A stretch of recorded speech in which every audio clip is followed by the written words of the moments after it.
A billionaire's young daughter secretly made a help signal at the airport. A soldier noticed and did something unbelievable. The alarm clock didn't even need to go off that morning. Esme was already awake, her wide eyes fixed on her bedroom ceiling. Today was the day. Finally, after so many promises, so many next times, and when I have a moment, today she and her father were going on a trip together. Esme jumped out of bed and ran to the window. The sky was clear, perfect for flying. Her heart was beating so hard it felt like it wanted to leap out of her chest. She pulled out the little pink rolling suitcase she had packed 3 times the night before. Everything had to be perfect. "Daddy!" she called, slowly opening his bedroom door. Mr. Wren was on the phone, as always. He held up a finger, asking for a minute. The phone wedged between his shoulder and ear as he tried to close his own suitcase.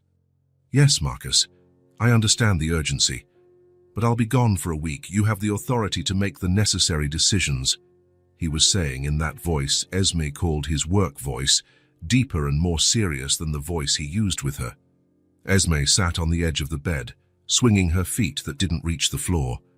Her fingers tightened around the small silver keychain her father had given her for her last birthday.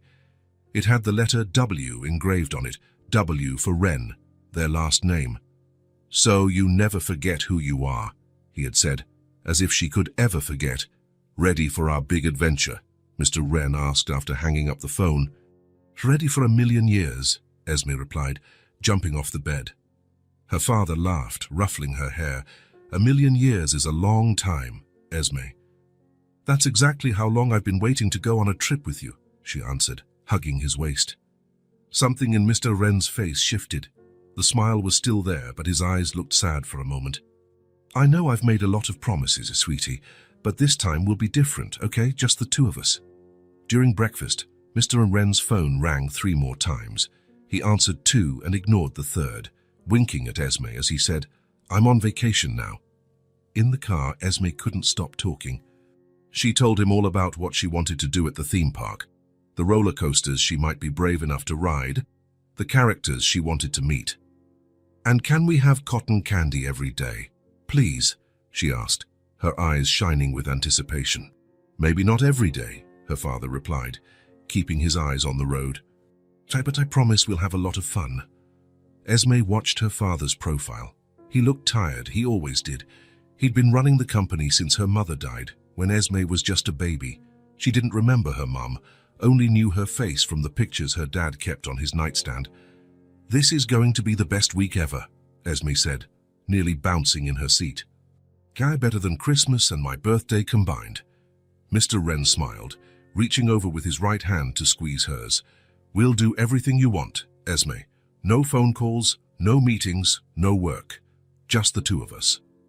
Esme tried not to remember the other times he had promised similar things.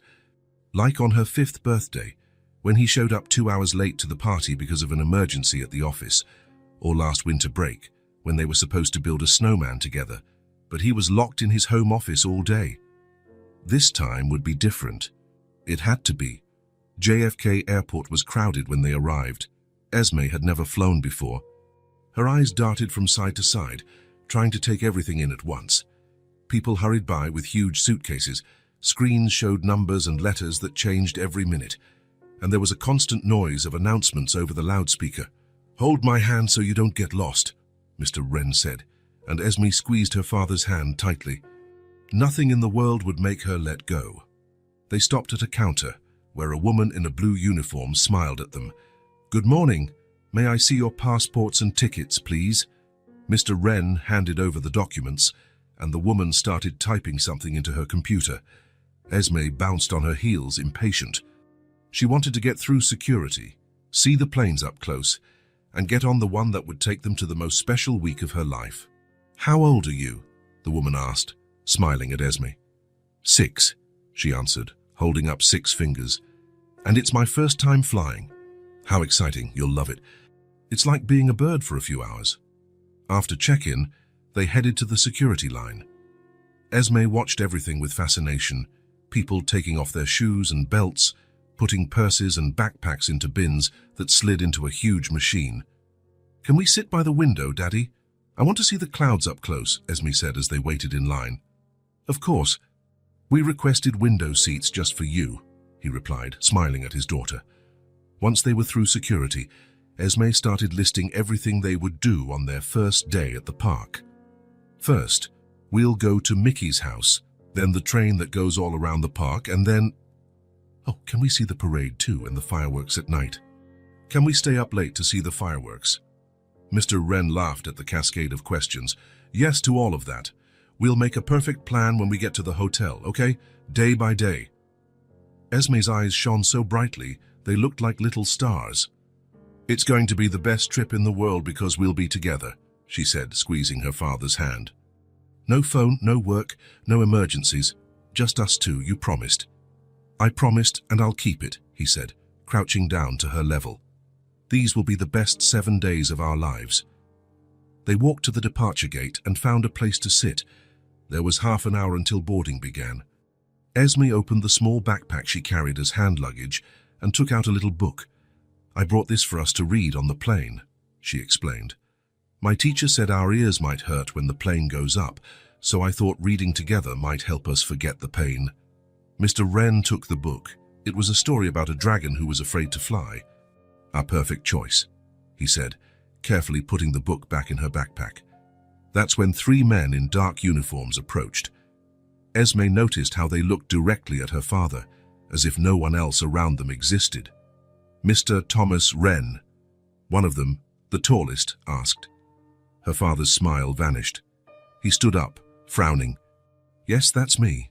We need to speak with you about an urgent matter, another man said, showing some kind of ID that Esme couldn't see clearly. Her father looked at her, then at the men, then back at her. His face had changed completely. He was no longer vacation dad. He was work dad, serious, worried.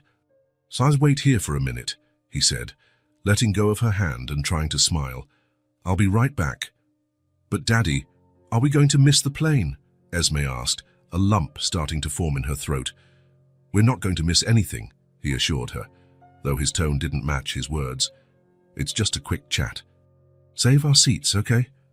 Promise you'll be right back, she insisted, fear growing inside her. I promise, sweetie.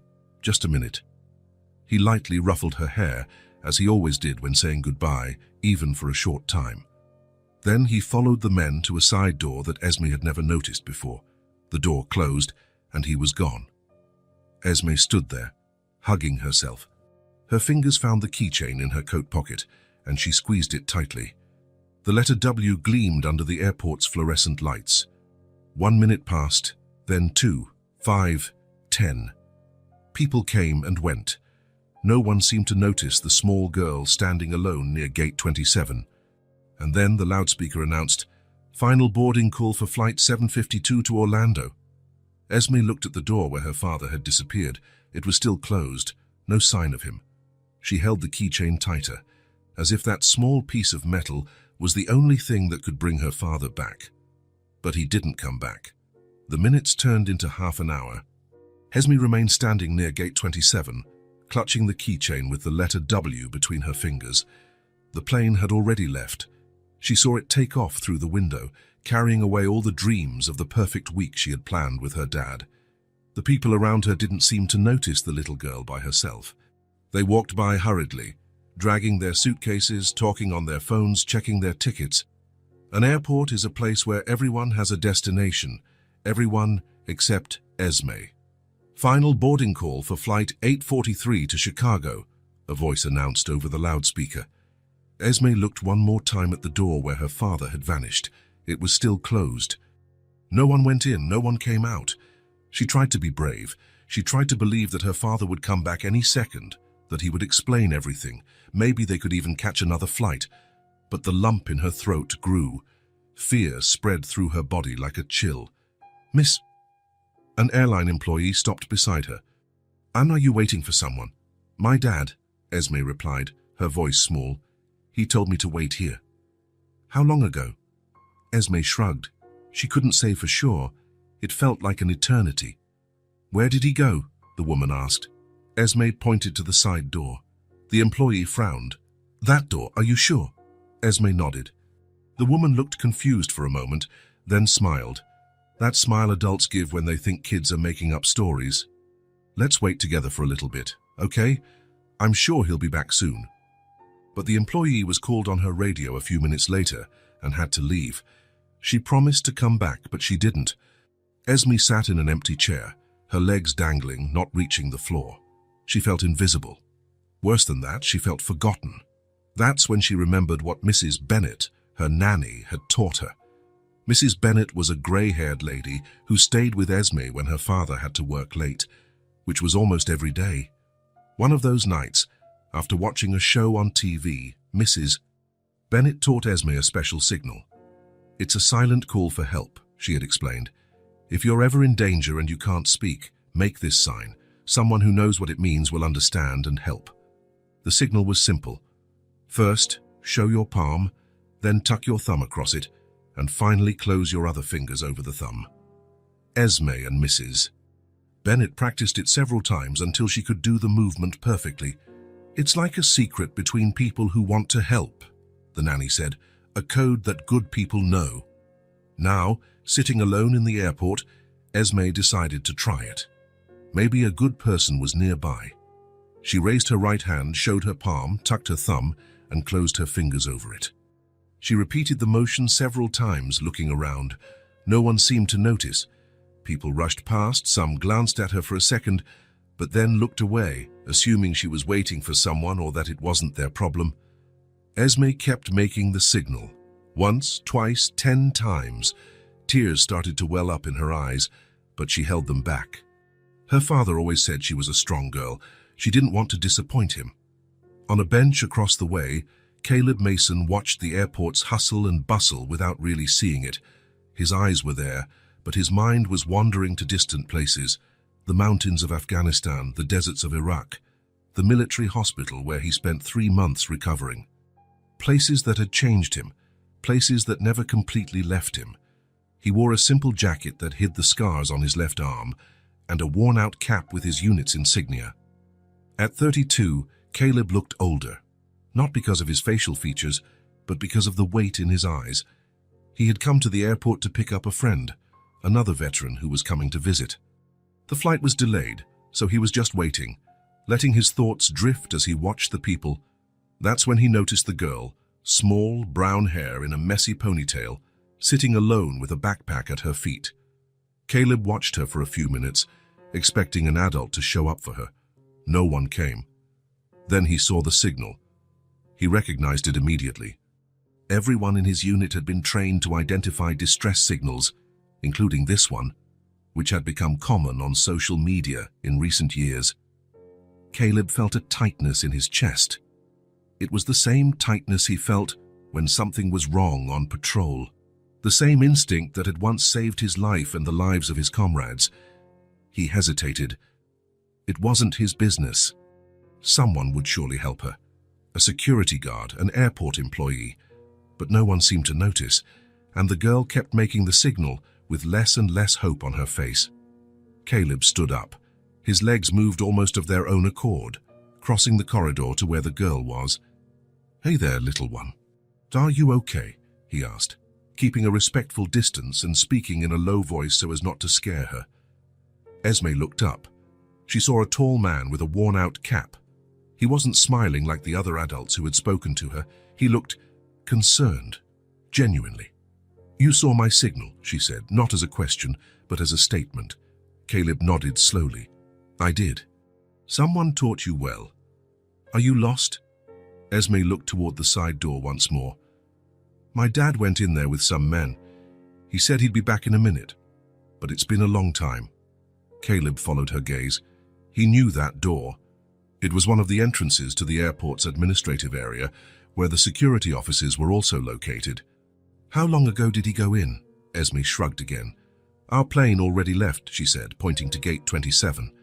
Caleb checked the information board. Flight 752 to Orlando had departed almost an hour ago. "Do you want me to call someone to help? A security guard or—" "No," Esme interrupted, her eyes widening with fear. "They were like security guards, the men who took my dad." Caleb frowned. The situation was getting more complicated than he had imagined. "What's your name?" he asked. Esme. Esme Wren.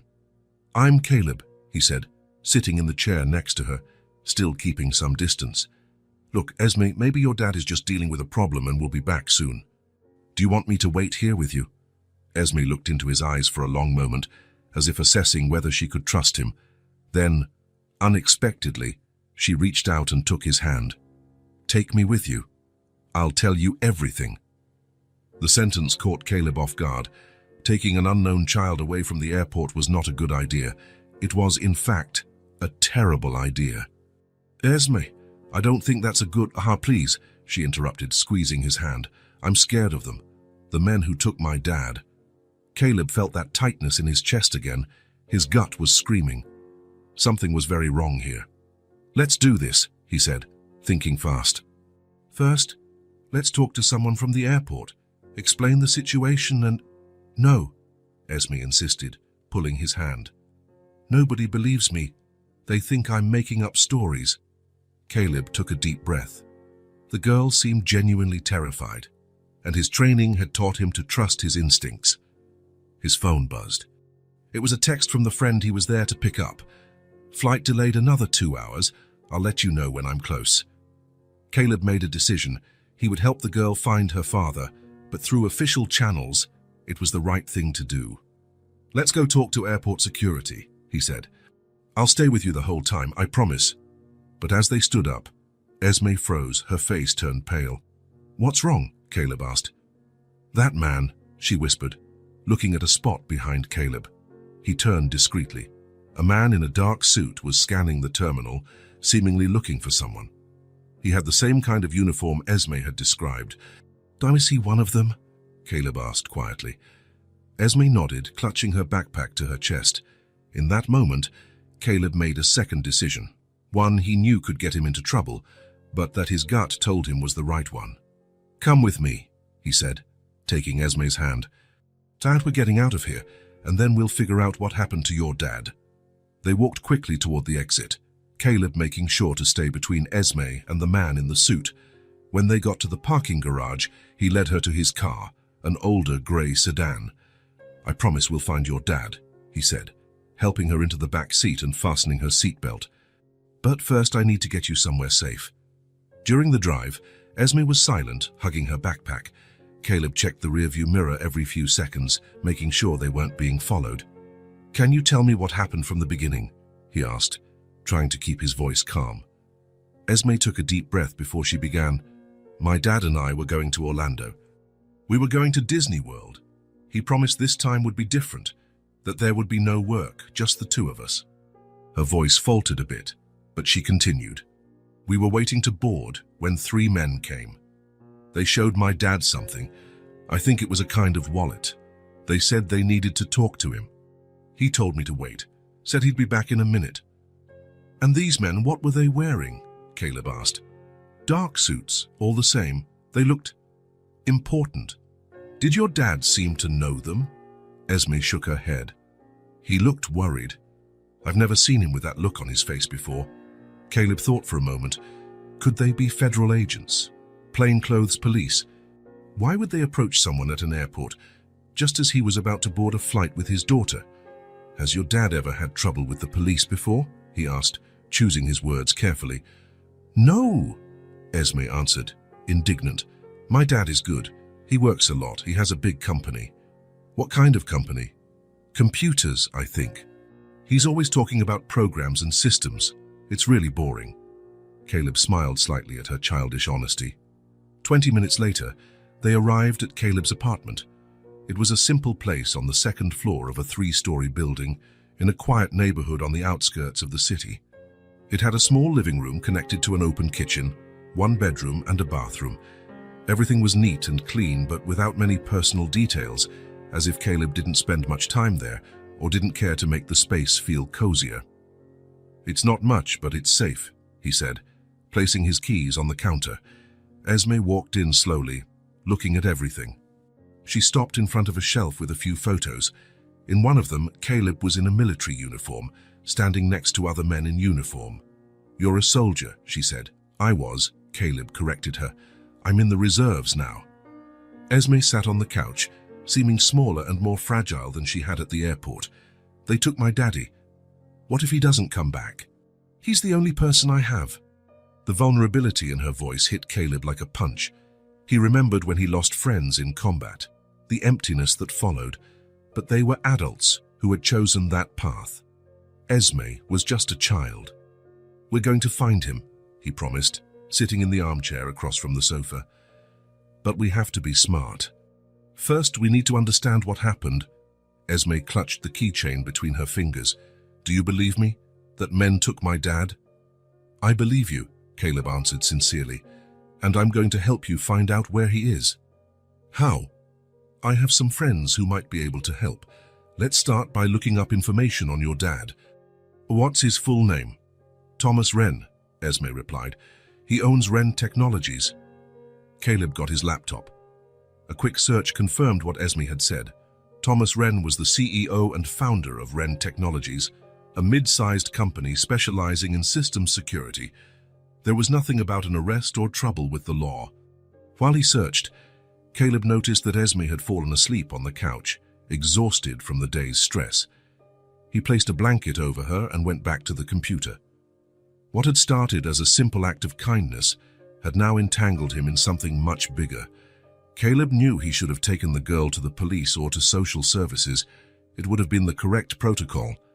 But something in his gut told him that Esme was in real danger, and that perhaps her father was too. He looked at the sleeping girl and made his third decision of the day. He would not leave her alone. Not until he was sure she was safe. Not until he found Thomas Wren. After all, if there was one thing his years in the army had taught him, it was to never leave someone behind. Esme woke up to the smell of toast and the soft sound of plates being set on a table. For a moment, she imagined she was at home, with her dad making Sunday breakfast, the only days he didn't leave early for work. But when she opened her eyes, reality hit her like a wave. She was on a stranger's couch, covered by a blue blanket that wasn't hers. Caleb noticed she was awake and smiled from the open kitchen, separated from the living room only by a counter. "Good morning, sleepyhead," he said. Or rather, "Good afternoon. You slept for a long time." Esme sat up, rubbing her eyes.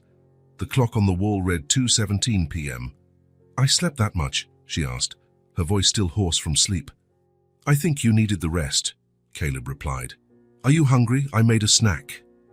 Esme's stomach rumbled in response. She hadn't eaten since the rushed breakfast with her dad before they left for the airport. It felt like a lifetime ago.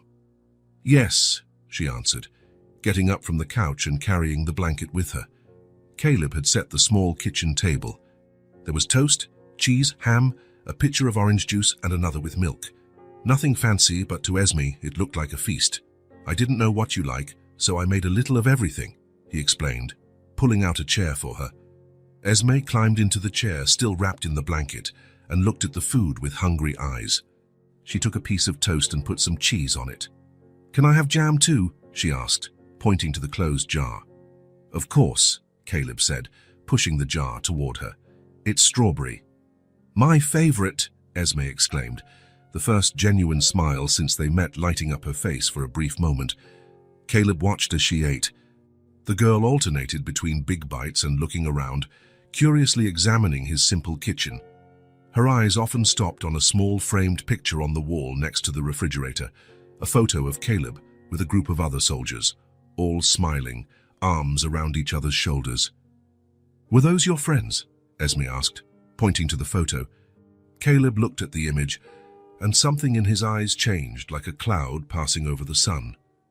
"Yes," he answered simply. "Do you still see them?" Caleb poured her a glass of juice before answering. "Some of them. Others, I don't see anymore." Esme seemed to understand that there was something sad in those words. She went back to eating her toast in silence for a few moments. "I just got back home a little while ago," Caleb said, breaking the silence. "I was on a mission overseas." Esme looked at him with curiosity. "Like in the movies, with guns and explosions?" A sad smile appeared on Caleb's face. "Sometimes it felt like a movie." "Yes. But it wasn't as exciting as in the movies." "Did you fight the bad guys?" Caleb pondered how to explain the complexity of war to a 6-year-old. It's not as simple as good guys versus bad guys, he finally replied. But yes, I was there to protect people. Like you're protecting me now? Esme asked, her eyes fixed on him. Yeah, something like that. Esme took another bite of toast, thoughtful. Do you have a family? She asked after swallowing. Caleb shook his head. No, my parents passed away a few years ago. I don't have any siblings. So you're alone too, Esme concluded, with the direct clarity only children possess. I have some friends, other soldiers. We look out for each other. Esme nodded, as if that made perfect sense to her. My mommy died when I was born, she said suddenly, the words rushing out, as if she needed to get them off her chest. My daddy has always taken care of me by himself. I'm all he has, too. Caleb felt a lump in his throat. The frankness of the confession, the pain behind the simple words, it was as if Esme was handing him something precious and fragile. He has pictures of her on his nightstand, Esme continued. Sometimes, when he thinks I'm asleep, I see him looking at them. He gets sad, but he never talks to me about it. She placed the keychain on the table. The letter W shone under the kitchen light. He gave me this for my birthday. He said it's so I remember who I am, even when he's not around. Caleb reached out and touched the keychain, then held Esme's small hand. You're not alone, he said, his voice firm despite the emotion. We're going to find your dad, I promise. Esme squeezed his hand as if the grip could turn his words into reality. But what if we can't? Then we'll keep looking, Caleb answered. I won't give up.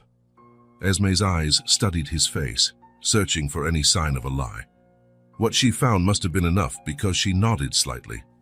My dad says promises are sacred, she commented. And he's right, Caleb agreed. That's why I don't make promises I can't keep. Esme took another piece of toast and spread jam on it. Her appetite had returned a little. When did you get back home? She asked, genuinely interested. 2 months ago, Caleb replied. I'm still getting used to being back. Is it different? Very. Over there, everything was intense. Every day, every moment. Here, sometimes it feels like time moves too slowly. Do you miss it? Caleb hesitated. Not the war, but the clarity. Over there, I knew exactly what I needed to do each day. Protect my buddies, complete the mission, survive. Here, he let the sentence die, realizing he was saying too much for a child. Here it's confusing sometimes, Esme completed, surprising him. Like now, I don't know what to do without my dad. Caleb looked at her with new appreciation. There was a wisdom in those childish eyes, an understanding beyond her years. That's exactly it, he agreed. But you know what? Sometimes we find clarity when we help others. That's what I learned in the army. Like when you helped me at the airport. Yes. In that moment, I knew exactly what I needed to do. Esme smiled slightly. I'm glad you saw my signal. Me too, Caleb agreed.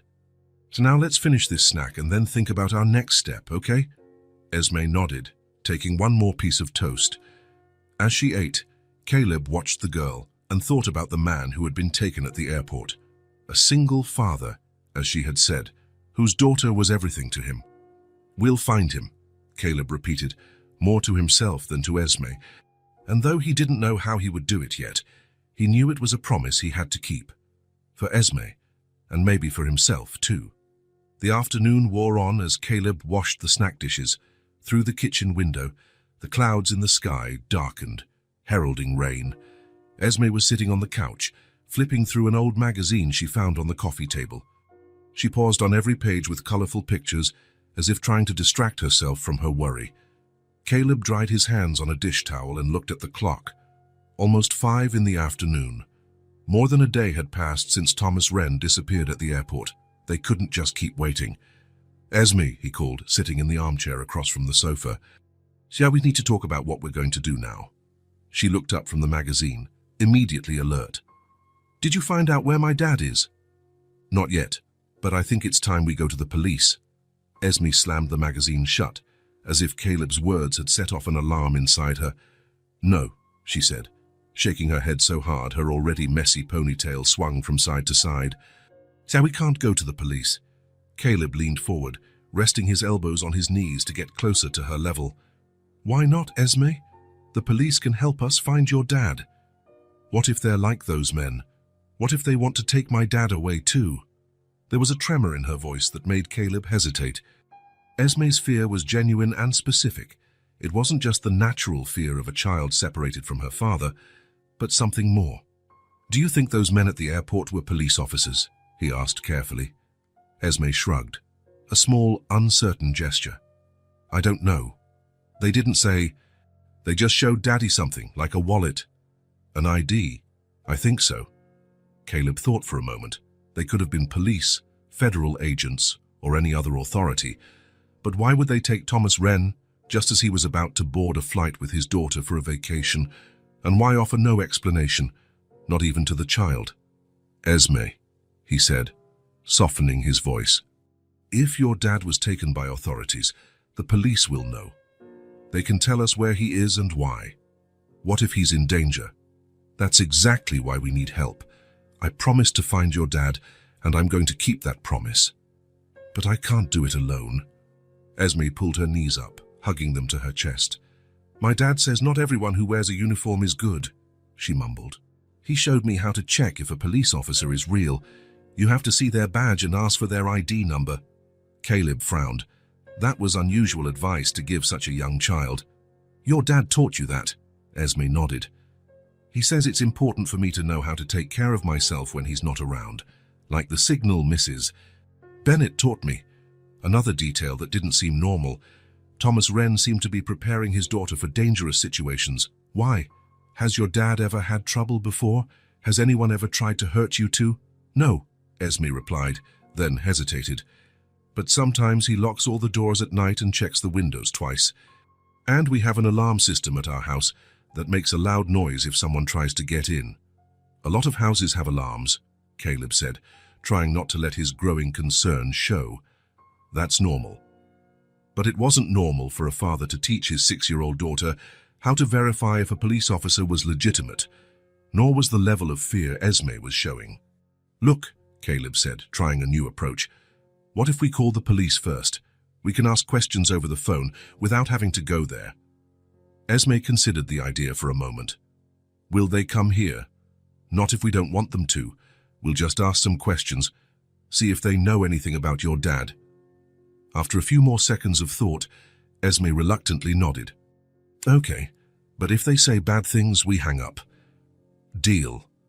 Caleb picked up his phone and looked for the number of the nearest police precinct. Before dialing, however, he had a better idea. There was a detective he had met through a veterans support program, Mark Sutton, a good man, the kind Caleb would trust. He found the number and dialed, hoping Sutton still worked in the same department. After 2 rings, a deep voice answered. "Detective Sutton." "Mark, it's Caleb Mason." There was a brief pause. "Caleb, long time no see. How are you?" "I'm doing okay, look. I'm calling because I need help with something." "Delicate." Sutton's voice changed, becoming more professional. "What happened?" Caleb looked at Esme, who was watching his every move with attentive eyes. "Can I call you back in 5 minutes? I need to talk in private." "Sure. I'll be waiting." Caleb hung up and turned his attention back to Esme. "I'm going to talk to him in the other room, okay? He's a friend of mine, a detective who can help us, but I need to explain the situation first." "Are you going to tell him about me?" Esme asked, her voice small. "I'm going to tell him I'm trying to help you find your dad. This is important, Esme. This man is trustworthy, I promise." Esme looked down, considering.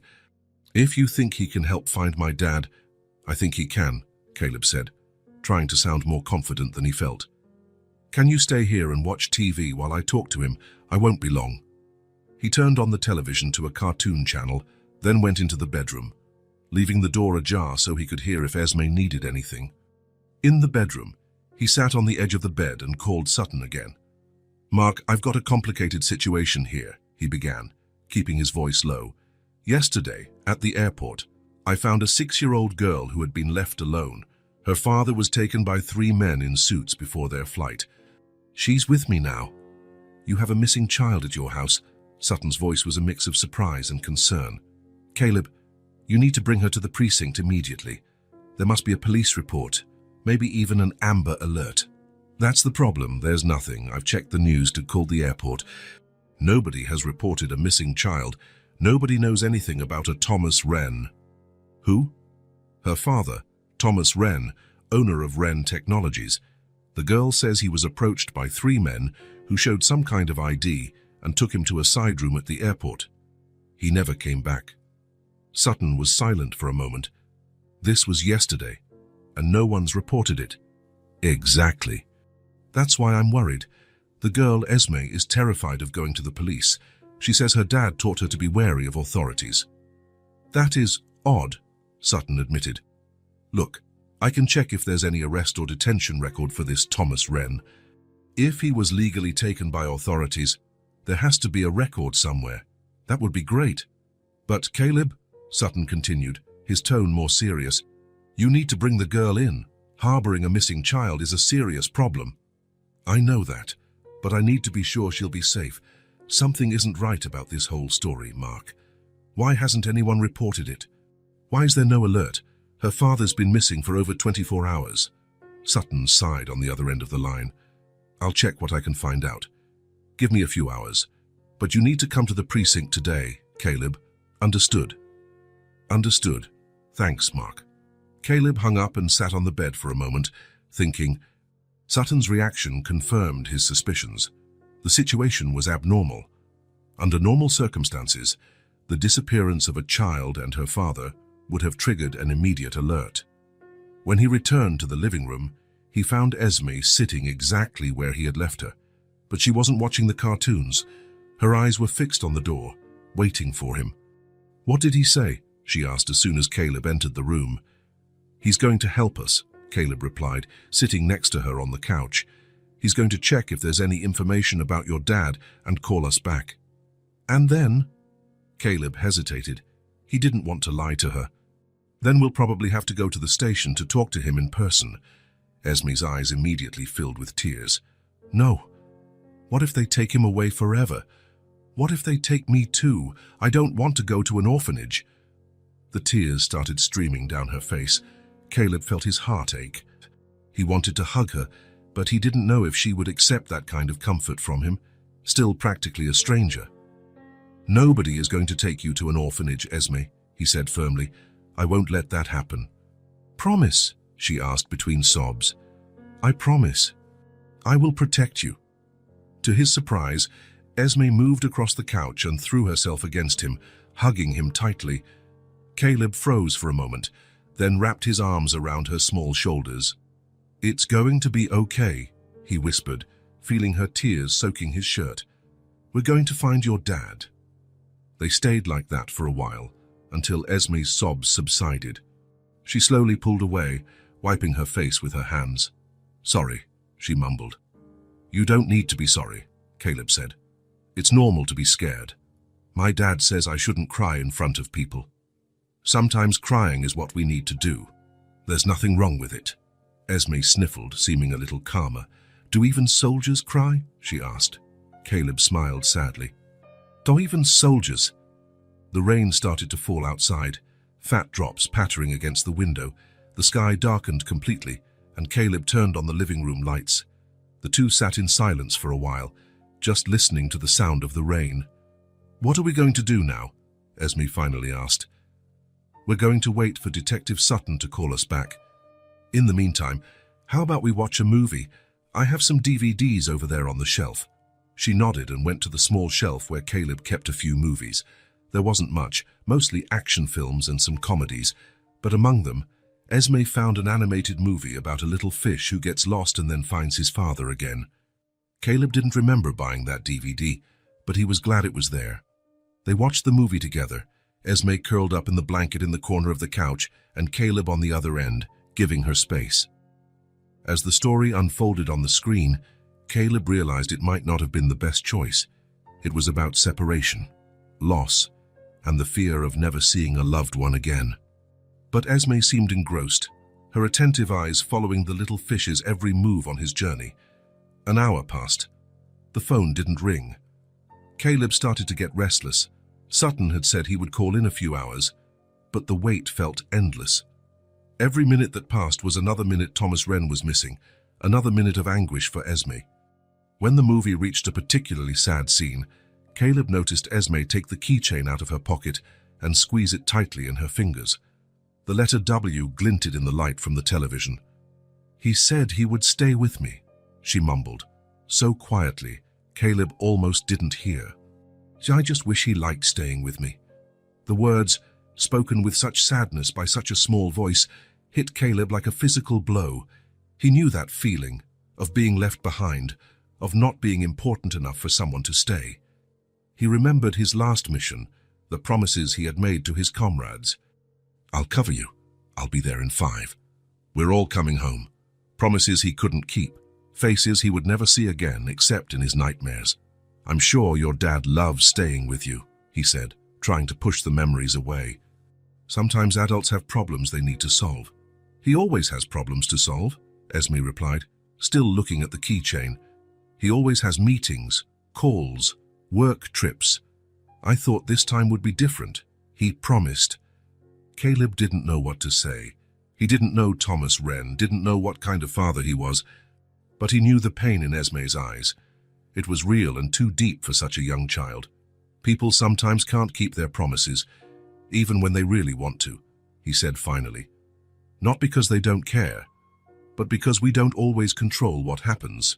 Like how you couldn't save your friends. The question caught him off guard.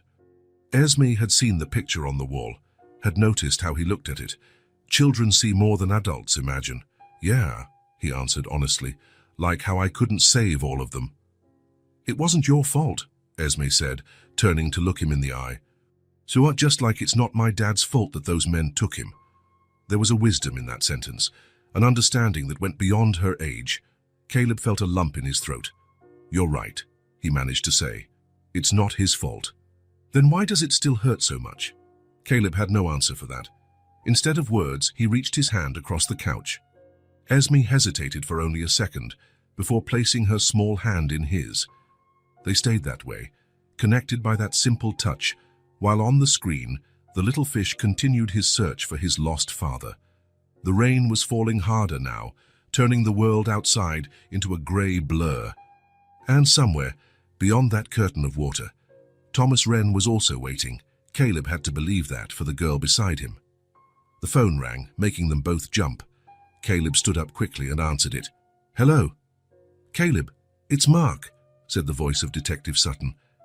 "I found something on Thomas Wren, and it's not good." "What did you find out?" Caleb asked, moving away slightly so Esme couldn't hear. The girl was still on the couch, her eyes fixed on the television, but Caleb knew she was listening. "Thomas Wren is being investigated for financial fraud," Sutton said, his voice grave on the other end of the line.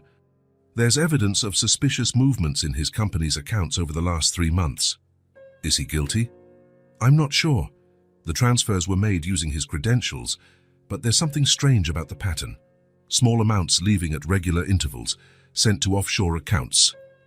Caleb ran a hand through his hair, trying to process the information. Does that explain why he was taken? Possibly. The men could have been federal agents, but here's the problem. There's no official record of detention. I've checked with every agency. If the feds took him, they're keeping it off the books. Caleb looked at Esme, who was now pretending to watch the movie but was clearly trying to listen. "Well, I need to see you in person to talk more about this," he said, "but I can't leave her alone." "Bring the girl," Sutton replied. "I have a secure room here. She can stay with one of our social workers while we talk." "I don't know if that's a good idea. She's terrified of the idea of going to the police." "Caleb," Sutton's voice grew more serious, "you don't have a choice. You have to bring her in. This situation, it's complicated.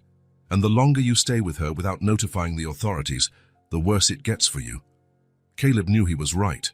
As much as he wanted to protect Esme, he couldn't keep hiding her. "We'll be there in an hour," he said finally. "I'll be waiting." When he hung up, Esme was already looking directly at him, the movie completely forgotten. "We have to go to the police, don't we?" she asked, her voice small. Caleb nodded. sitting down beside her on the couch. "Yes, Esme? We have to. Detective Sutton found out some things about your dad that might help us find him. Bad things." He hesitated. He didn't want to lie to her, but he also didn't want to scare her even more. "Things we need to understand better," he finally answered. "Remember the promise I made? I'll stay with you the whole time." "I won't let anyone take you." Esme stared at her own hands for a moment, then looked up at him. "Okay, let's go." The police station was relatively calm when they arrived. Sutton was waiting for them at the entrance and led them down a side corridor, avoiding the main area filled with uniformed officers, a kindness Caleb appreciated, knowing Esme's fear. The room they entered was small but cozy, with a few plants, a comfortable sofa, and a low table with children's books and some toys. A middle-aged woman with a gentle smile introduced herself as Mrs. Miller, a social worker. "Hello, Esme," she said, crouching down to the girl's level. "How about we stay here and draw while your friend Caleb talks with Detective Sutton?" Esme looked at Caleb, uncertain. "Will you be back soon?" "I promise. I'll be in the next room, and you can call for me at any time." After a few more reassurances, Esme agreed to stay with Mrs. Miller. Caleb and Sutton went into a conference room where several documents were spread across the table. "Wren Technologies is a digital security firm," Sutton explained, pointing to a report. "They develop protection systems for large corporations, some government agencies too. Thomas Wren founded it 12 years ago. And the money? It started about 3 months ago. Small transfers went between $5,000 and $15,000 each, always to different offshore accounts. In total, almost $1 million has been moved. And they think it was Thomas." Sutton hesitated, flipping through more documents. "The transfers were authorized with his credentials, but there are inconsistencies. On at least 2 occasions, records show he was in video conferences with clients at the exact moment the transfers were made. So someone could be using his access," Caleb concluded. "That's what it looks like. And there's more. We found recent emails where Thomas was requesting a discreet audit of the system. It seems he suspected something was wrong and was investigating internally." Caleb absorbed the information, the pieces starting to fit together. So he might have been taken because he was about to find out who was stealing from the company. "It's a possibility," Sutton agreed. "We're investigating everyone who had access to the company's financial system. The main suspect right now is Patrick Wren, Thomas's brother and the company's vice president." "His brother?" Caleb frowned. Esme mentioned an uncle, but she didn't seem very close to him. According to employees, the brothers had a tense relationship. Patrick always wanted more control in the company, but Thomas had the final say on all major decisions. Sutton pushed a photograph across the table, a man a few years younger than Thomas Wren, with similar features but a harder expression. "Patrick has a history of gambling, debts, and he took a suspicious trip to the Bahamas 3 weeks ago, right after one of the largest transfers. Have you talked to him yet?" "Not yet. He's on a business trip. According to his secretary, we're monitoring him." Caleb glanced at the door, thinking of Esme in the next room.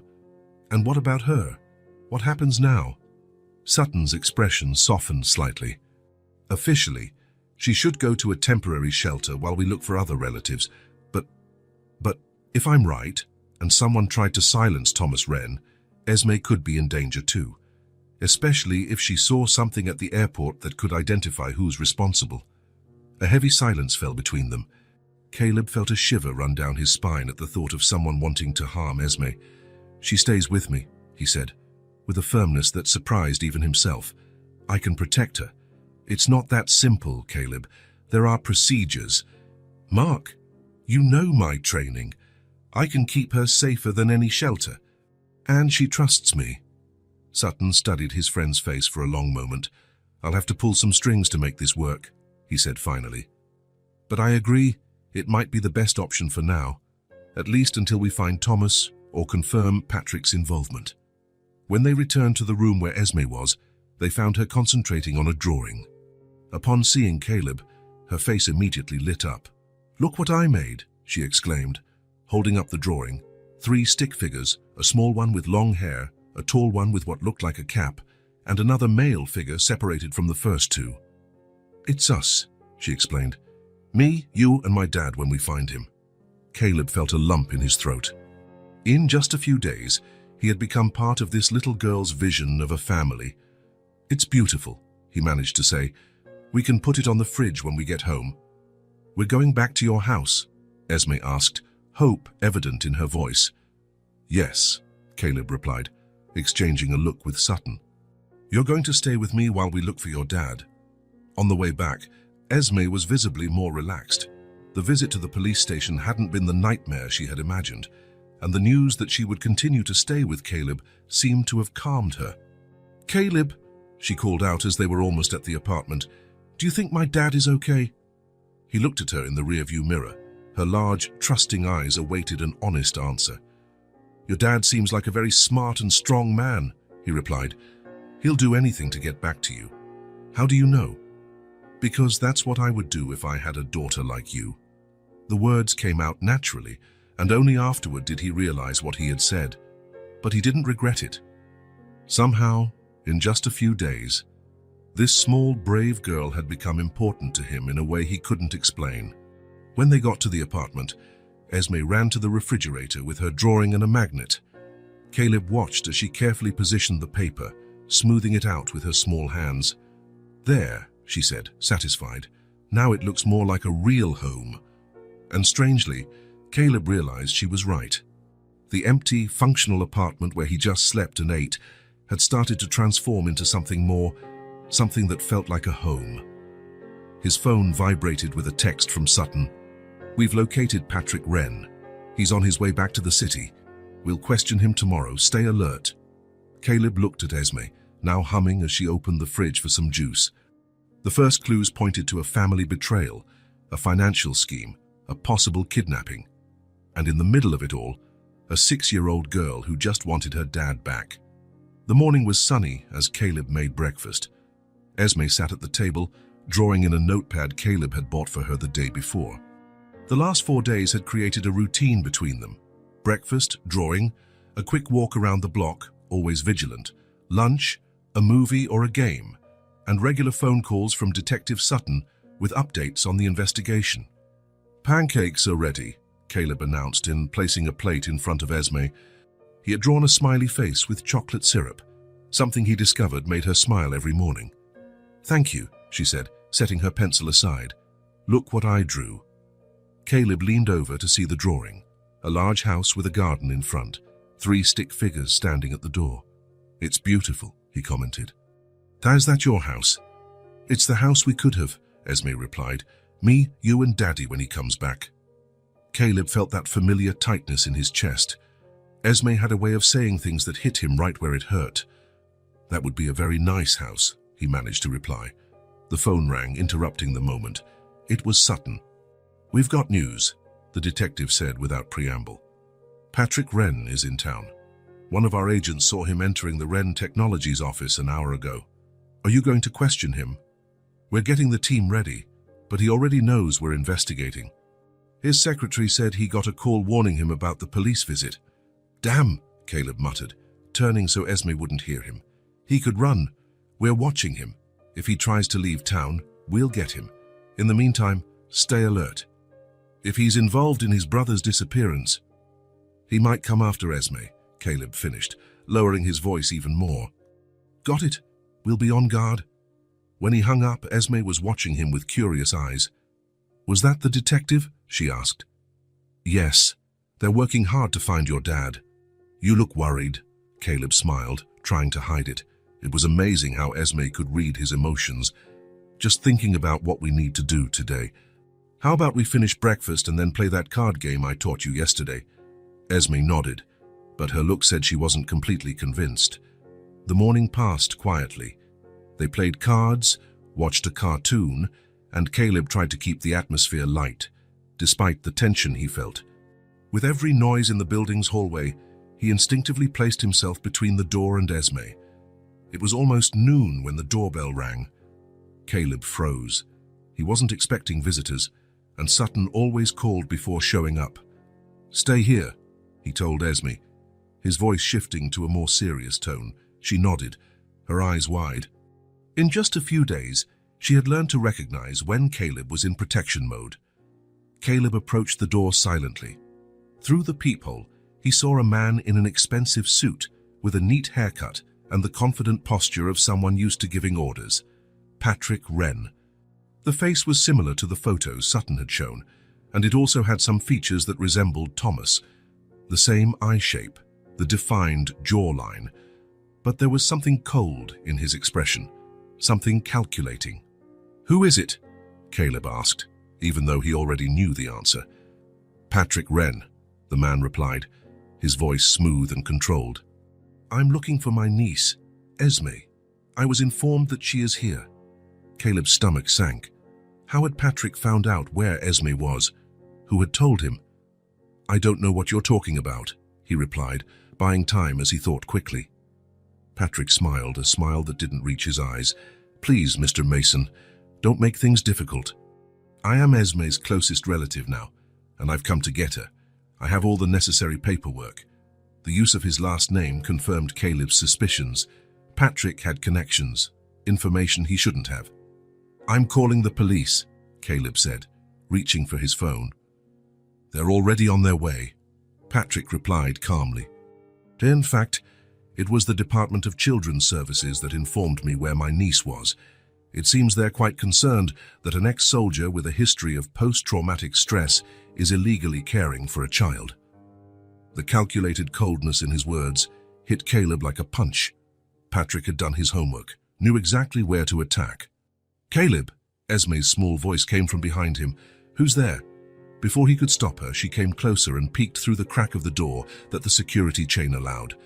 Her eyes widened as she recognized the visitor. "Uncle Patrick?" "Hello, Esme," Patrick said, his voice suddenly gentle. "I've come to get you. You must be scared, right? But it's all right now. I'll take care of you until your father comes back." Esme stepped back, grabbing Caleb's hand. "I don't want to go with him," she said, her voice trembling. "I want to stay with you, Caleb." Caleb squeezed her hand, trying to convey safety while his mind worked frantically. If Patrick had really contacted social services, they would be there soon. And without official cooperation from Sutton, who must be busy with the investigation, Caleb would have no way to legally justify Esme's presence in his apartment. "Mr. Mason," Patrick continued, "don't make this harder on the girl. She's been through enough. I just want to take her home to a familiar environment." Just then, Caleb's phone rang. It was Sutton. "Patrick's there," the detective said without introduction. "He got a temporary custody order from a judge. I don't know how. He must have pulled some strings." "What do I do?" Caleb asked, turning so Patrick couldn't hear. "Legally, we have to hand the girl over," Sutton replied, frustration evident in his voice. "But we're going to follow him. I have 2 agents positioned near your building now. If he's involved in his brother's disappearance, he'll lead us to Thomas. What if he hurts Esme? He won't risk it, not with our eyes on him. But stay alert. I'll keep you informed of every move." When Caleb hung up, he knew he had no choice. Legally, he couldn't stop Patrick from taking Esme. But he also couldn't just hand the girl over without any guarantees. "I need to see the documents," he said, opening the door but keeping the chain on. Patrick handed him a folder with official papers, a temporary court order for custody, signed that morning. Everything looked legitimate. "May I come in to speak with my niece?" Patrick asked. "She seems frightened." Reluctantly, Caleb removed the chain. Patrick entered the apartment, his eyes quickly scanning the room before settling on Esme, who was partially hiding behind Caleb. "Esme, dear," Patrick said, crouching down, "I know you're scared, but I'm your family. I will take good care of you until we find your father." "Where is he?" Esme asked, her voice small but firm. For a moment, something flickered in Patrick's eyes, a spark of something dark that disappeared as quickly as it came. "We don't know yet. But the police are looking, and I'm also doing everything I can." "I want to stay with Caleb," Esme insisted, squeezing his hand even tighter. "I understand you've grown attached," Patrick said, glancing at Caleb. "And I'm grateful he took care of you, but your place is with your family, Esme." Caleb crouched down next to Esme, looking her in the eyes. "Esme," he said softly. "Your uncle has the legal papers to take you. I can't stop him." Tears started to form in her eyes. "You promised you would protect me." "And I will," Caleb affirmed, keeping his voice low so only she could hear. "I will always be close by, even if you don't see me, I promise." He took a small device from his pocket, no bigger than a coin. "This is a tracker," he explained, discreetly slipping it into the pocket of her pants. "With this, I'll always know where you are. If you need help, I'll be there in minutes." Esme's eyes showed understanding. She nodded slightly, wiping her tears with the back of her hand. "Esme, we need to go," Patrick said, holding out his hand. "And I've already set up your room at my house. I even have some gifts for you." Reluctantly, Esme let go of Caleb's hand and picked up her backpack. Inside was the keychain with the letter W, which she never let go of. "Can I say goodbye to Caleb?" she asked. Patrick hesitated, then nodded. Esme ran and hugged Caleb tightly. "Don't forget your promise," she whispered. "Never," he replied. As he watched them leave, Caleb felt a mix of anger and worry. There was something deeply wrong with Patrick Wren, something that went beyond the suspicion of embezzlement, and now Esme was with him. As soon as the door closed, Caleb grabbed his phone and checked the app connected to the tracker. The small dot representing Esme was already moving, going down in the elevator. He quickly sent a message to Sutton. "They've left. I'm following." The reply came almost instantly. "We have 2 cars in position. Maintain a safe distance." Caleb grabbed his jacket, checked that his phone was charged, and left the apartment. In the parking lot, he saw Patrick's luxury car, a black BMW, pulling out. He got into his own vehicle and began to follow, keeping a safe distance. The drive took about 40 minutes, leading them out of the city toward a secluded residential area with large, spacious houses. Patrick finally stopped in front of a modern mansion, all glass and concrete, surrounded by a high wall. Caleb parked 2 blocks away, at a spot with a view of the property's entrance. He saw Patrick and Esme get out of the car and go into the house. The girl looked reluctant, dragging her feet as her uncle guided her inside with a hand on her shoulder. His phone vibrated. A message from Sutton. "We're in position. 2 agents in the house to the right, 2 others monitoring the back. Await instructions." The afternoon passed slowly. Caleb remained vigilant, watching the house, constantly checking the app that showed Esme's location. The dot remained inside the mansion, occasionally moving between rooms. As the sun began to set, Caleb decided to get closer. Using his military experience, he skirted the property walls, finding a spot where the vegetation offered enough cover to approach without being seen. He reached one of the side windows of the house, large glass panels that offered a clear view of the luxurious living room. Patrick was on the phone, pacing back and forth, gesturing with irritation. There was no sign of Esme. Caleb checked the app. The dot showed she was in a room on the upper floor. Circling the house, he found a tree near a second-story window. It was risky, but he needed to make sure Esme was okay. Carefully, he climbed the tree. From the highest branch, he could partially see into what looked like a child's room decorated in shades of blue and gray, clearly not prepared for a girl, contradicting what Patrick had said about setting up a room for her. Esme was sitting on the edge of a bed, still in the same clothes, her backpack held tightly to her chest. Her eyes were red, as if she had been crying. Just then, Patrick entered the room. Caleb adjusted his position on the branch, trying to stay hidden while keeping a view of what was happening inside. "Are you done crying?" Patrick asked, his voice completely different from the one he had used at Caleb's apartment, coldly, impatient. Esme didn't answer, just hugged her backpack tighter. "Look at me when I'm talking to you," Patrick demanded, grabbing her chin and forcing her to face him. Caleb felt a wave of fury, his muscles tensing, ready to storm the house that instant. But he knew he had to be patient, gather evidence, understand Patrick's plan. "If you want your father alive, you'll do everything I say," Patrick said, releasing Esme's chin with a sharp movement. Caleb's heart raced. There it was, the confession.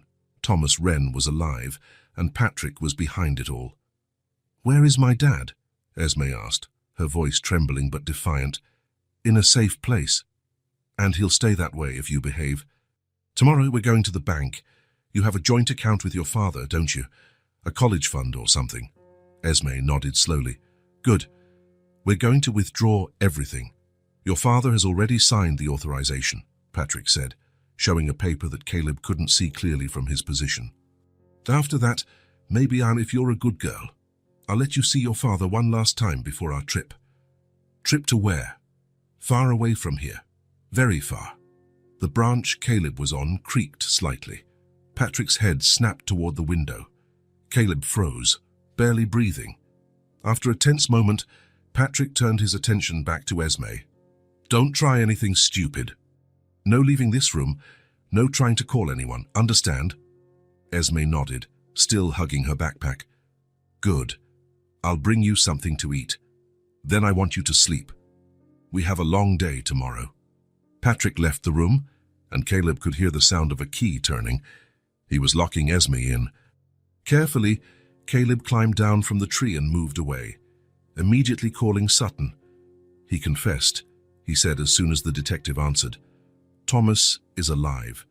Patrick is holding him somewhere and is using Esme to access some kind of joint account. Are you sure? Absolutely. I heard it with my own ears. He's taking Esme to the bank tomorrow, then plans to flee with her. Good work, Sutton said. We'll set up an operation for tomorrow. Catch him in the act at the bank and force him to reveal where he's keeping Thomas. We can't wait until tomorrow, Caleb insisted. He's keeping Esme locked up, threatening her. We need to act now. Caleb, if we go in without a warrant or without catching him in the act, he could claim breaking and entering. Any evidence would be thrown out. Caleb knew Sutton was right from a legal standpoint, but his protective instincts were screaming. I'm not letting her spend the night with that man, he said, determination clear in his voice. What are you planning? I'm going in, find proof of Thomas's whereabouts, and if he tries to hurt Esme, Sutton sighed. Officially, I can't authorize that. Unofficially, keep your phone on. If you find something concrete, maybe we can justify a response to an anonymous tip. Caleb hung up and looked at the mansion. The sun had completely set now, plunging the property into darkness. Lights were beginning to come on in the various windows. He touched the pocket where he kept the pocket knife he always carried, a habit from his army days. His heart was still pounding in his chest after hearing Patrick's threats against Esme. He knew he had to act fast, and this time he couldn't fail. The night had been the longest of Caleb's life. After hearing Patrick's threats, he couldn't just wait until the next day. With his military experience, he managed to infiltrate the mansion through a ground-floor window partially hidden by bushes. Moving like a shadow through the dark corridors, Caleb found Patrick's office. A quick search revealed incriminating documents, bank transfers, betting slips, and most importantly, a map with the location of an abandoned warehouse on the outskirts of the city. In the corner of the paper, a note, T.W., check daily. It was all Caleb needed. He took photos of every document with his phone and sent them to Sutton with a message, sufficient evidence. Thomas is at the warehouse. Patrick plans to use Esme tomorrow to withdraw money from a joint account. The reply came almost immediately. Team en route to the mansion. Another team heading to the warehouse. Get out of there now. But before Caleb could leave the house, he heard footsteps approaching the office. He hid behind a bookshelf just as Patrick entered, clearly agitated, speaking on the phone. We need to move up the plan, he was saying. Take him to the secondary location now. Yes, the girl is coming with me. We'll be out of the country before dawn. Caleb's blood ran cold. Patrick was changing the plan. They couldn't wait for the police to arrive. When Patrick left the office, Caleb followed him silently. He saw him go up the stairs and open the door to the room where Esme was.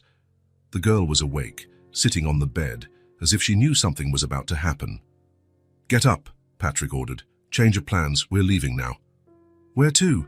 Esme asked, her voice small but defiant. House, don't ask questions, Patrick replied, grabbing her backpack. We're going to get your father and then catch a plane.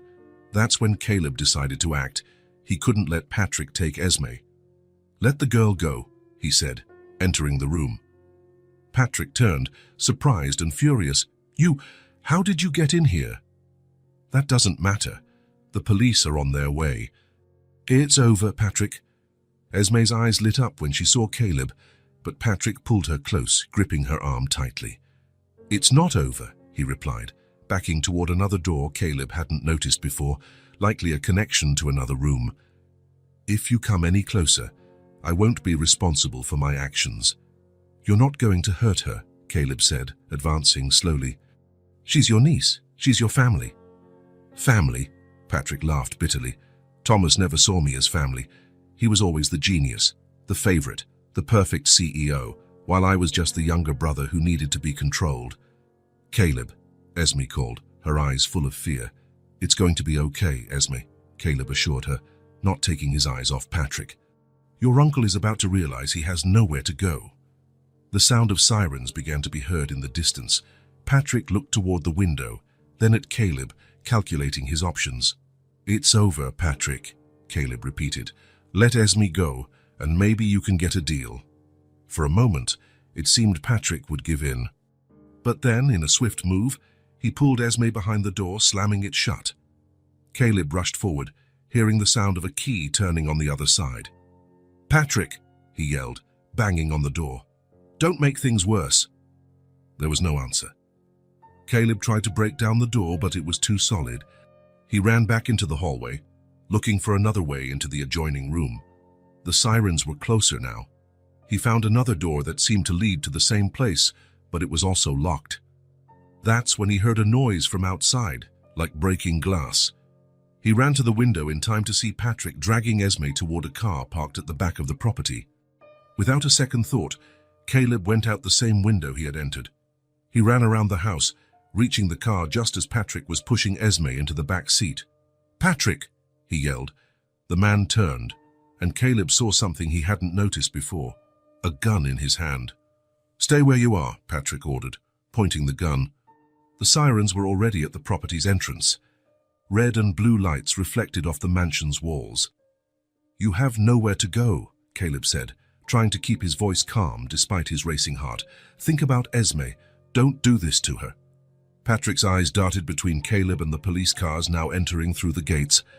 His face showed the desperation of a cornered man. It was then that Esme, taking advantage of her uncle's distraction, opened the car door and ran. Esme! Patrick yelled, turning instinctively to follow her. Caleb seized the moment and lunged, grabbing Patrick's arm that held the gun. The two men fell to the ground, struggling for control of the pistol.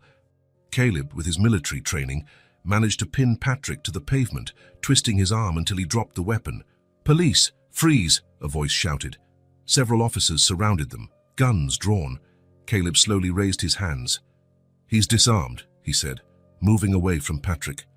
Two officers moved in, handcuffing Patrick, and who now looked defeated, all his previous arrogance replaced by a bitter resignation.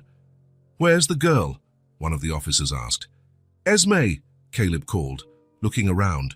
Here. The small voice came from behind a nearby tree. Esme slowly emerged from her hiding spot, her eyes fixed on Caleb. When she saw that Patrick was being taken away by the police, she ran crossing the lawn to reach Caleb. You came, she said, hugging him tightly. Caleb knelt, wrapping her in his arms, feeling the tremor in her small body. Of course I came. I promised. Remember. Detective Sutton approached, smiling slightly at the scene. We have good news, he said. The other team found Thomas Wren. He's alive, a bit dehydrated and bruised, but he's going to be okay. Esme lifted her face, her eyes shining with tears and hope. My daddy's okay. Yes, Sutton confirmed.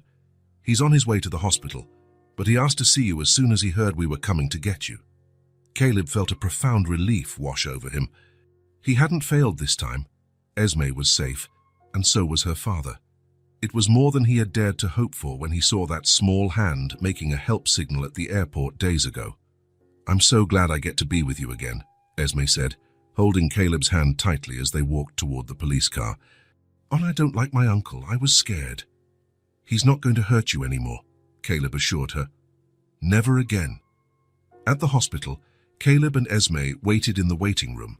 The doctors were finishing their examination of Thomas Wren, and Esme's anxiety was almost palpable. She wouldn't let go of Caleb's hand, the keychain with the letter W held firmly in her other. "What if he's really hurt?" she asked, her voice trembling. "The doctors said he's going to be fine," Caleb replied, trying to reassure her.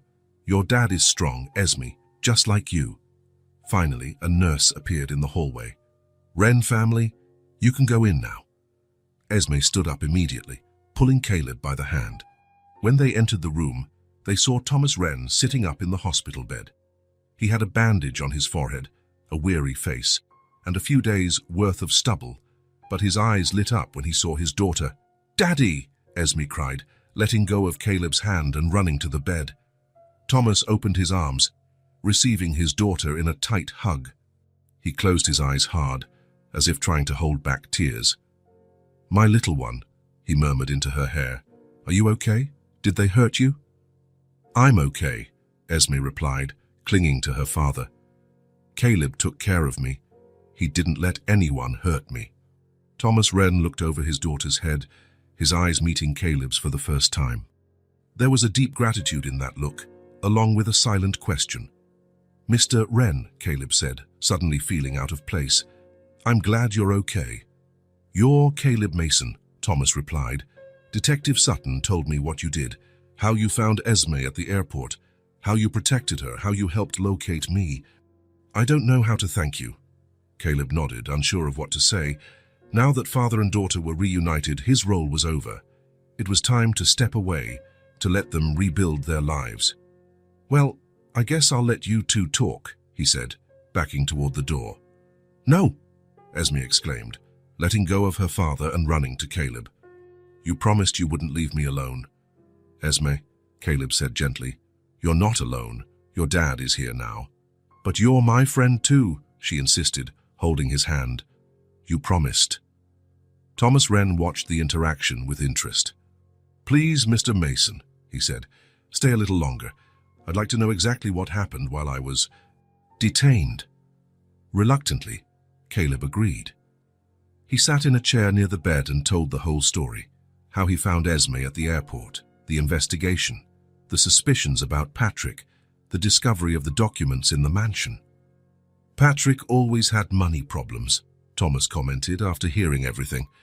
"But I never imagined he would go this far." Just then, Detective Sutton entered the room. "How are you feeling, Mr. Wren?" he asked. "Better, thank you," Thomas replied. "I heard they managed to arrest my brother." Sutton nodded. "He's in custody. The charges are serious: kidnapping, extortion, fraud, attempted kidnapping of a minor. He won't be getting out anytime soon." "Can I see him?" Thomas asked, surprising everyone. "Are you sure?" Sutton asked. "I need to hear it from him. I need to understand why." 2 hours later, with medical clearance, Thomas Wren was taken to the police station. Caleb stayed with Esme in the waiting room, while her father went into the cell block. Patrick was sitting on the concrete bench, staring at the floor when his brother entered. He slowly looked up, and for a moment, the two just stared at each other in silence. "Why, Patrick?" Thomas finally asked. "Why do this to your own family?" Patrick let out a humorless laugh. "Family? You call this a family? You with your company, your success, while I was always second best in everything. I gave you the vice president position. I trusted you to help run the company I built." "As your subordinate," Patrick retorted, "never as an equal." Thomas shook his head. "That doesn't explain why you tried to destroy me. Why you involved Esme in this." The silence hung heavy between them again. Finally, Patrick seemed to deflate, all his anger giving way to absolute defeat. "I'm in $1 million gambling debt," he confessed, not looking at his brother. "I didn't see another way out. I needed the money." "You could have asked me for help," Thomas said, his voice heavy with disappointment. "I would have helped you, Patrick. We're brothers." "You would have looked down on me. You would have made me feel even worse, even more of a failure compared to the perfect Thomas." Thomas shook his head, a deep sadness in his eyes. "You almost destroyed everything I had left," he said. "You almost took my daughter from me, the only thing that truly matters in my life." Patrick didn't answer, just went back to staring at the floor. "Goodbye, Patrick," Thomas said, turning to leave. "I hope you find peace someday." When Thomas returned to the waiting room, he found Esme asleep in Caleb's lap. The ex-soldier held the girl carefully, as if she were the most precious treasure in the world. "She hasn't been sleeping well," Caleb explained in a low voice. "I think she finally felt safe enough to relax." Thomas nodded, sitting down beside them. "Thank you," he said simply, "for everything you've done for her. For us, anyone would have done the same." "No," Thomas replied, "not just anyone. You saw her signal when no one else did. You protected her when everyone else failed. You're a rare man, Caleb Mason." 3 days later, Thomas was discharged from the hospital. He and Esme would go home to try to resume their lives. Caleb went to help them get settled, carrying the few bags they had. When he finished arranging everything, he stood at the door, not knowing what to say. It was time to say goodbye, but the words felt inadequate. "Well, I guess this is it," he said finally. "If you need anything." "You're not leaving, are you?" Esme asked, looking alarmed. "Esme, Mr. Mason has his own life," Thomas said gently. "We can't expect him to always be around." "But he promised," Esme insisted, looking at Caleb with those big eyes that had captured his heart from the first day. "You said you would always be my friend." Caleb knelt to her level. "And I am. I will always be your friend, Esme. That doesn't change just because you're home with your dad now." "Then why are you saying goodbye?" Caleb looked at Thomas, unsure how to respond. "Actually," Thomas said, "I was hoping you could have dinner with us tonight, and maybe tomorrow too. And the day after. The truth is, Caleb, you've become important to Esme, and to me by extension. I would very much like for you to be a part of our lives, if you'd like."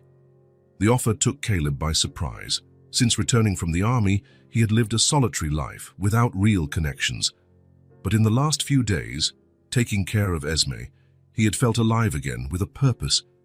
"I'd like that very much," he replied, his voice a little hoarse with emotion. 6 months later, the Wren's backyard was full of life. Esme ran across the grass, chasing soap bubbles that floated in the afternoon air. Her laugh, clear and carefree, filled the space like music. Sitting on the porch, Thomas and Caleb watched, each with a cup of coffee in their hands. "She's finally stopped having nightmares," Thomas commented. "The therapist said she's recovering very well." "She's strong," Caleb replied, "like her father." Thomas smiled, looking at his daughter. "I never thought anything good could come from those terrible days," he said. "But look at us now." Caleb nodded, understanding perfectly. Over the past few months, he had become a constant presence in the Wrens' lives. He helped Esme with her homework, took her to school when Thomas had early meetings, and had dinner with them several times a week. He had even started working as a security consultant for Thomas's company, using his military experience in a way that truly mattered. "Caleb, Daddy, look what I found," Esme shouted, running up to them with something shiny in her hands. It was the keychain with the letter W, which she had buried in the garden weeks ago, saying she didn't need it anymore because she had her dad back now. "I thought it was lost forever," she said, admiring how the metal shone in the sun. "Some things always find their way back to us," Thomas commented, exchanging a meaningful look with Caleb. Esme took the keychain and, to the surprise of both men, held it out to Caleb. "I want you to have it," she said, "to remember that you're part of our family now." Caleb accepted the small object, feeling its weight in the palm of his hand. What had once been a symbol of fear and separation now represented something completely different, a new beginning, a family found in the most unexpected of places. "Thank you, Esme," he said, his voice thick with emotion. The girl smiled and went back to running through the garden, chasing more bubbles. Thomas and Caleb continued to watch, side by side, their silences as comfortable as their conversations. The keychain gleamed in